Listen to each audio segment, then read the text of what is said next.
What is going on YouTube? Joe here with Culination Media, and welcome back for the third and final part of our live Pokemon Showdown UU session featuring our offensive Froslass team. And so far so good. We haven't even been hit with a loss yet, and the matches have been going by really fast. So we'll see if we can get as many as last time. We had like 5 battles last time or something along those lines. I don't know if we'll be able to fit that many. But we'll see what happens. This is a pretty interesting team here that we ran into first. I see the Mega Sceptile. Gligar is going to be his Stealth Rocker and his Defogger from the look of things. Mienshao is probably going to lead. No, actually it's the Espeon. Fair enough. Then I'm just going to Shadow Ball you. This is a Speed tie, unfortunately, and he's going to win it and get up a Calm Mind before I can Shadow Ball him, which kind of stinks. But I do still have my Sash intact, which means I can get more damage off if I want. Or I can switch to preserve my Sash, but I don't really have much to switch in other than Snorlax, and that could be very useful for checking things like Sceptile if it is special, and the Heliolisk as well. He's actually going to pass this Calm Mind to something. I'm guessing Heliolisk, predicting another Shadow Ball, and that is indeed what I go for. So he gets this in safely, which is a bit unfortunate, and he's pretty much forced to go for... I mean, I have immunities to both of his stabs, so I'm just going to set up spikes here, and he actually does just go for a Volt Switch. That was an interesting play. Volt Switch, and he's choiced. Okay, fair enough. Fair enough, because we don't see the Life Orb. So he ends up going out into the Mienshao, which I outspeed, and I was able to get up my Spike as well. So I can just go for a Destiny Bond here, and oh, just kidding, he's Scarfed. Alrighty then, Scarf Mienshao. So the Heliolisk is likely Specs. Well, I should have guessed that because I outsped him with Froslass anyway, so he couldn't have been Scarf. So, the Mienshao Scarf, the Espeon is Calm Mind, and the Heliolisk is Specs. So we have a lot of information about his team right now. We'll see if he's going to scout for the Ice Beam and go into Florges here. But, yeah, after that, I mean, everything on his team really does not like taking a Sludge Wave. So he's actually going to just sack his Espeon, which was a bit unexpected. Maybe he predicted me to go for Rocks, but yeah, that had to be what the prediction was. That's not a bad play, but this can't kill me with anything. So now I could set up Rocks if I wanted to. It doesn't do a whole lot to his team. To be fair, he has no weaknesses to Stealth Rock, so the Spike could be sufficient. Do I want to just go for a Sludge Wave? That is the question. I mean, that might just outright kill Mienshao. He's probably going to U-turn. There's no reason for you to stay in, is there? Is there? I can go for Earth Power, too, in case he wants to switch in Heliolisk. I don't think he's going to switch in Gligar, knowing that I have Ice Beam now. So he's actually just going to go for Knockoff, so... oh, because the Life Orb was knocked off, he actually barely survives that Earth Power. And now I'm going to go for Ice Beam, switch things up a little bit. If I were him, I don't know. He doesn't really have a safe switch into this. He might go into Sceptile, thinking I'm going to go for Earth Power, and that is exactly what he does. So this is not dead, but almost dead. So it turns out knocking off that Life Orb was a good play. Otherwise, Sceptile and Mienshao would both be dead at this point. But we get all that damage off on both of them, which is amazing. Now, I have to guess whether he's physical or special, and I'm not really sure. Judging by his team, it could go either way. I'm going to switch in Snorlax, guessing he's special, because that's my only switch in, and it turns out that he's physical. So he goes for the Leaf Blade. That doesn't even do half. That's a bit ridiculous. That has to be, like, jolly. But I'm going to Pursuit here in case he wants to switch. I mean, I don't see him wanting to switch, unless he really wants to just bank on the Defog from Gligar to be able to bring this thing back in. But I want to know for sure that this thing is gone because it outspeeds everything except for Flygon. And once this thing is gone, I can probably just sack Flygon because Infernape does beat Heliolisk. In fact, it's probably going to be an Oko when it switches in on Spikes, with Mach Punch, that is.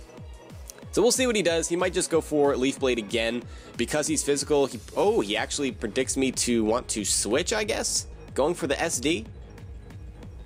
That had to be a prediction of a switch. He's going to go into Gligar here, and that means he gets a free Defog, and I can't do anything about it.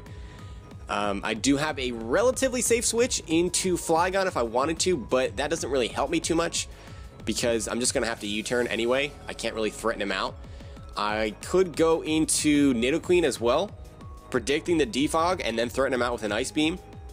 Shaman, I think, is my safest play because I can still threaten him out. I will be able to 2-hit KO him with Seed Flare, but I'm going to make the riskier play and go into Nidoqueen, as he does just go for the Defog.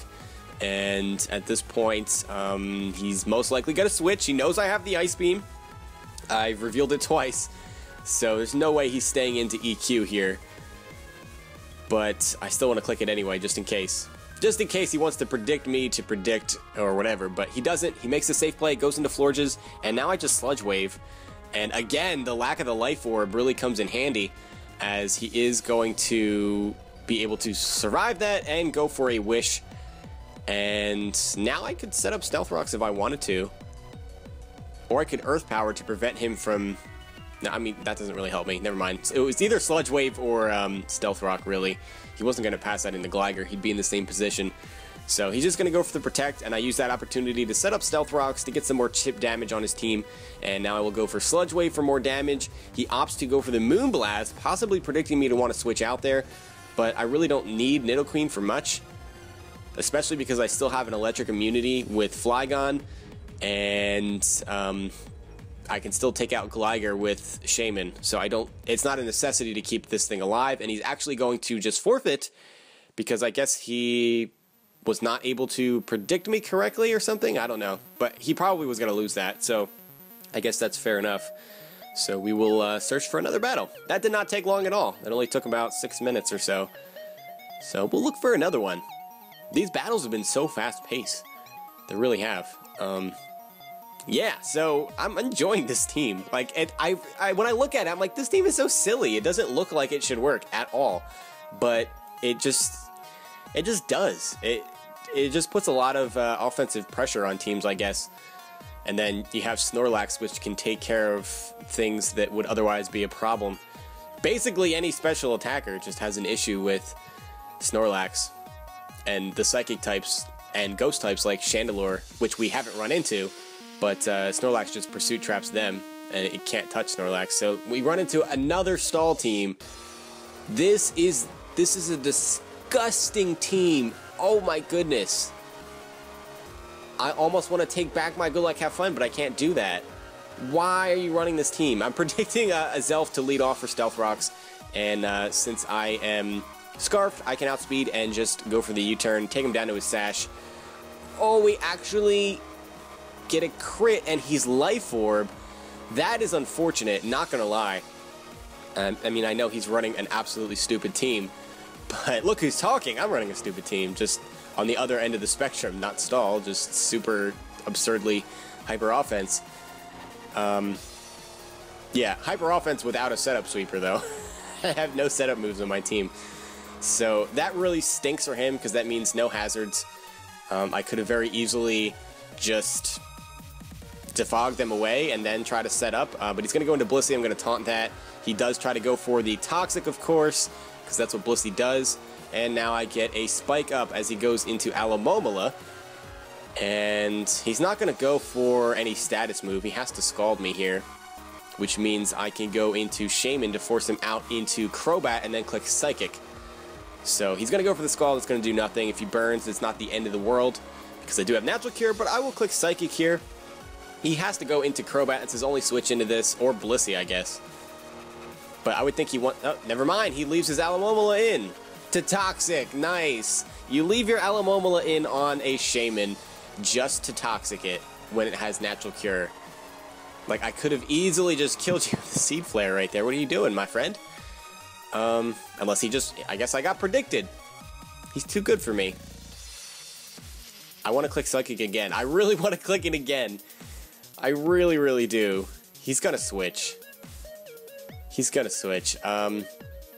Into Blissey. I mean, I really want to just bring Froslass back out and get rid of that Toxic. So he is going to switch into the Blissey here. So he's not going to risk going into Crobat after he saw the Psychic. I was hoping to catch him switching in, but he just wouldn't do it. So he's not going to go for a non-attacking move. I showed Taunt already. So I'll set up another layer of Spike here just to continue to whittle this team down. He's got so many fat pink things. Blissey, Granbull, Alomomola. I guarantee you that's defensive Swampert. Maybe it's Mega, though. Mega defensive Swampert? So what is his offensive Pokemon? Is it just a Zelf? Is that it? Maybe Crobat. Maybe he's like Choice Band or something. Because he doesn't have a lot in the way of hazards. He just has Stealth Rock. Maybe he has like Rain Dance, Mega Swampert. I don't know. He's actually going to switch into Granbull and allow me to set up more spikes. I'm not sure what this is going to do, but I kind of want to taunt it. Yeah, I mean, I feel like you're going to just do silly things. What are you going to do? Are you going to Toxic me? Oh, Overheat? That is interesting. I wonder what that's for. Fortress, maybe? That has to be for Fortress. That's actually pretty cool. Not gonna lie, that's pretty cool. But that didn't really do too much to a Froslass. So I can Shadow Ball here for damage, but he's probably gonna switch. He goes into the Alamomolo. This is actually take decent amount from the Shadow Ball.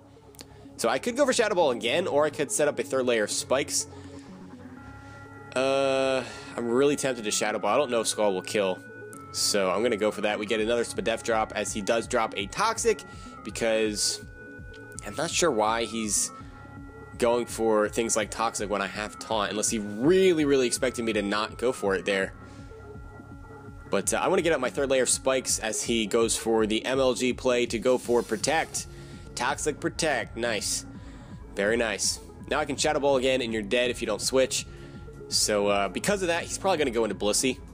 And I will die to the Toxic the following turn. My better play is probably just to Taunt. But yeah, he does make the play into Blissey. I should have taunted. Should have taunted, because then I could have saved this Froslass. This actually could have Stealth Rock too, but I really think that Azelf is what had it, especially because he led with it. So I can taunt this and at least prevent it from healing. So that's what I'm going to do. I'm going to taunt this.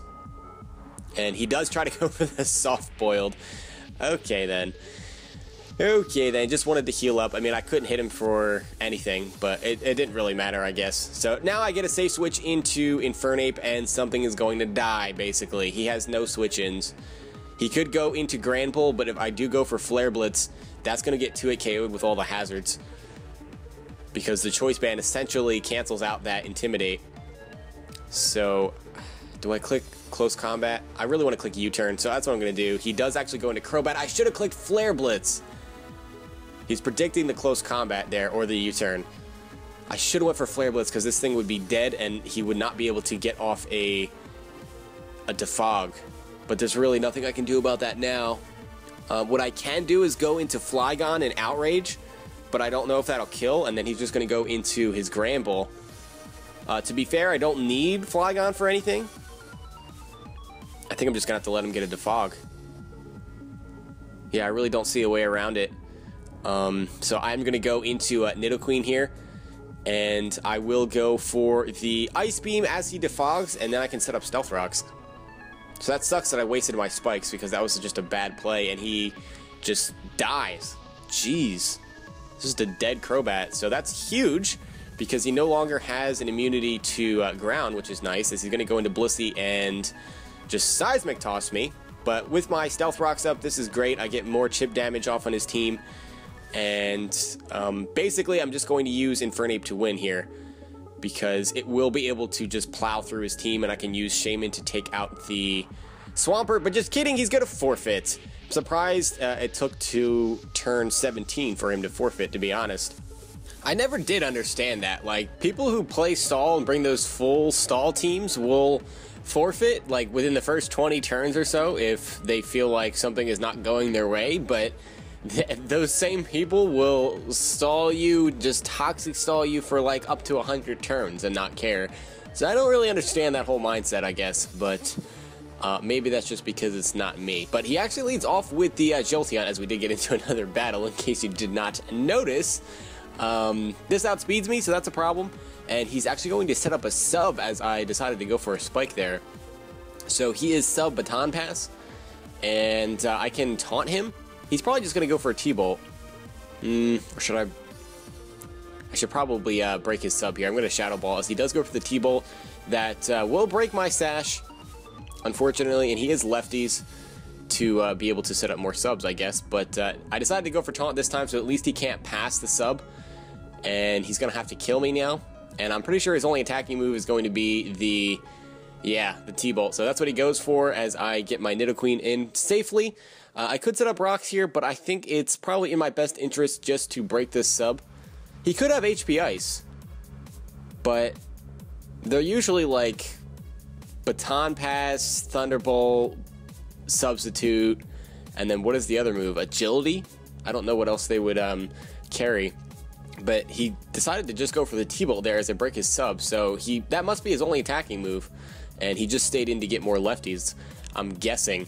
Now, I could go for another Earth Power here, because that hits everything, but I opted to just go for the Stealth Rocks, just because it could potentially break a sash on that Lucario, and the chip damage is nice on Abomasnow, but he just goes right into the Abomasnow, and I don't know why, because Ice Shard was never going to kill me from there, and Sludge Wave, yeah, that just decimates his Mega Abomasnow, which actually puts in quite a bit of work against my team. Like, Ice Shard, I'm pretty sure is just an Oko on Flygon, so I don't know exactly why he did that.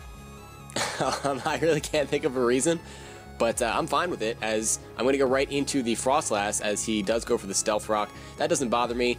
I can just taunt him to prevent a Toxic or Whirlwind here, or a Slack Off, and he actually decides to go for the EQ to kill me off, but we get a little bit lucky with the Cursed Body activating and disabling his EQ, so that means I can go into Infernape if I wanted to, or I could even go into Nidoqueen and fire off a Sludge Wave or an Ice Beam.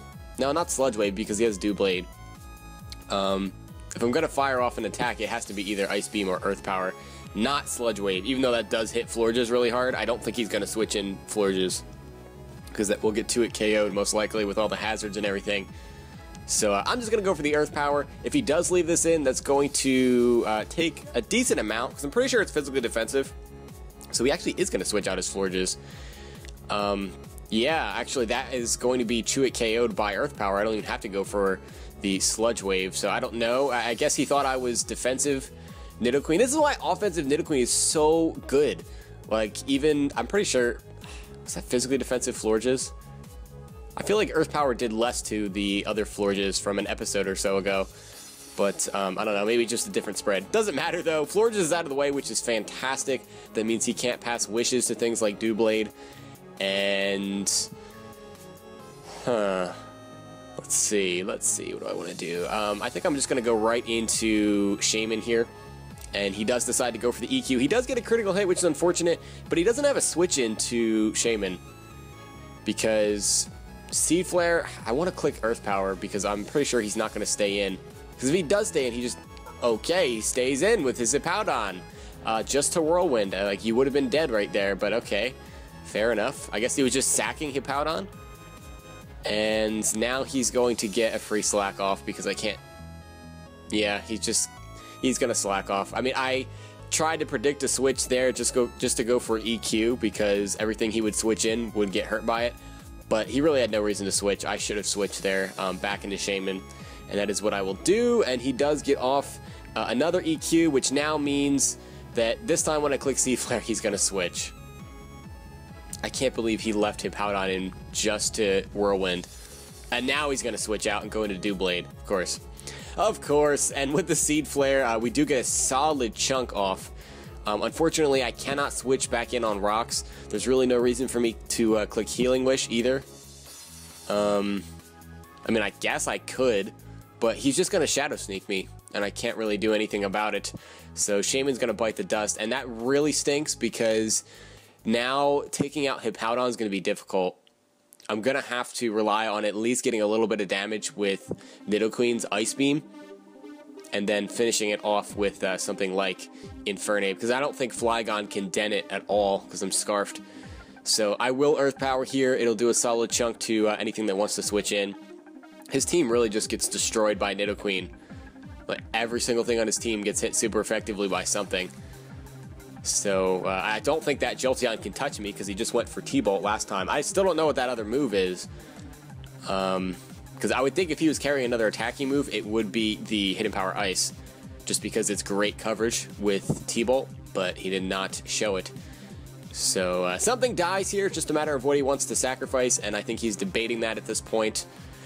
I would sack the Jolteon, just because it doesn't do much to... It doesn't do anything to Nidoqueen, Flygon, or Snorlax, but he does just let me take out the Doublade to get a safe switch into Lucario. This can't kill me. It can do a lot of damage, but I don't think it can kill me with anything. Like, what are you going to go for? You outspeed me, obviously, so you don't have to go for extreme speed, but I resist the close combat. It's not going to kill. Maybe if you have, like, Iron Tail, that'll do a solid chunk. I feel like that's a relatively safe switch into Infernape, though, so I'm going to make that play. And he does actually just have the crunch. He's going to crit me, and that means he's going to take me out with an extreme speed. That crit. That crit! Darn it. Yeah, otherwise I would have been able to kill him if he did not crit me right there, but there's not much I can do about that. I guess I shouldn't be switching in Infernape at all to take hits because that can happen. But now I get a safe switch into Flygon, and I can EQ here. If he's going to go into Hippowdon, he is going to go into Hippowdon. I should have U-turned. Alright, now I'm making some bad plays because I keep getting critted. But yeah, that EQ does pathetic damage. That's a stab EQ. I mean, Flygon is not that strong, but still, 26%. That's outrageous. I pretty much have to go back into Nidoqueen here or sack Snorlax. Is that really worth it? Do I need Snorlax? I mean, it beats Jolteon, so I guess. He is just going to slack off anyway, so it doesn't matter. At this point, I need to try to get some damage off, so I am going to go for the Ice Beam. Since he is physically defensive, this is going to do a lot. Yeah, that's a 79%, as he is going to take me out with the EQ, and I pretty much am forced to go into Flygon and go for the Outrage. I mean, EQ could take him out, but it did 26% last time, so we'd have to get a higher roll, and I don't want to play that game, so I will Outrage. If he goes into Jolteon, I outspeed that, thanks to the Scarf, of course, and that'll probably take him out after the hazard damage, because Jolteon's pretty frail. He's most likely just going to go into the Lucario here. So, no, he's not. He's actually going to go into the Jolteon. Huh. That's interesting, because I'm just going to kill that. So, I guess he was not expecting me to be Scarfed. Not really sure. But he is going to go into the Lucario now as his last Pokemon. Take that hazard damage, brings him down to 50%. And he has to E-Speed, so he needs a crit here. And he does not get it. Actually, the crit was not going to be enough to take me out anyway. I still would have survived that, so that was GG at that point, and we managed to get up to 1400 on the ladder after winning all of our matches throughout this session. So that worked out pretty nicely. As he says, was it not Scarf? Well, I mean, it was. You went for extreme speed, so of course you're going to outspeed me. Like, that's +2 priority. Maybe he just... There's no way he made it to 1300 on the ladder and doesn't know what extreme speed does. There's no way. He must just be derping on that. Yeah, there's no way he doesn't know that. He says, right, LOL. Okay, I'm not sure what to think of that. Because if he doesn't know that, then I feel kind of bad by allowing the match to be this close if he doesn't know what he's doing. But I feel like if you're getting up to at least 1300, you must have some idea of what you're doing. So he's probably just having a little bit of a brain fart. I do the same thing, so I can't even judge. But yeah, that was a pretty fun session. I think we're going to call it quits here, even though I probably could find one more battle. I think I want to quit while I'm ahead, because we managed to win, like, how many battles have we had in this session? Combined, like, 12? 11? We've had a lot, because the matches were just flying by, and we ended up winning all of them, so that's pretty cool. I actually want to check my rank really fast. Let's see, you got up to 1400, so I'm 41 and 19. That's not too bad. That's not too bad indeed. It's better than my NU record. Oh, I need to play more NU. I'm only 11 and 6. What? Why am I so low on the ladder? I don't know. Anyway, that's going to be it. I don't know why I'm even doing this on screen, but that is going to be it for this session. Hope you guys enjoyed. If you did, please make sure you're leaving a like, rating, or a comment, or whatever you would like to do, and I will see you all next time. But until then, game on.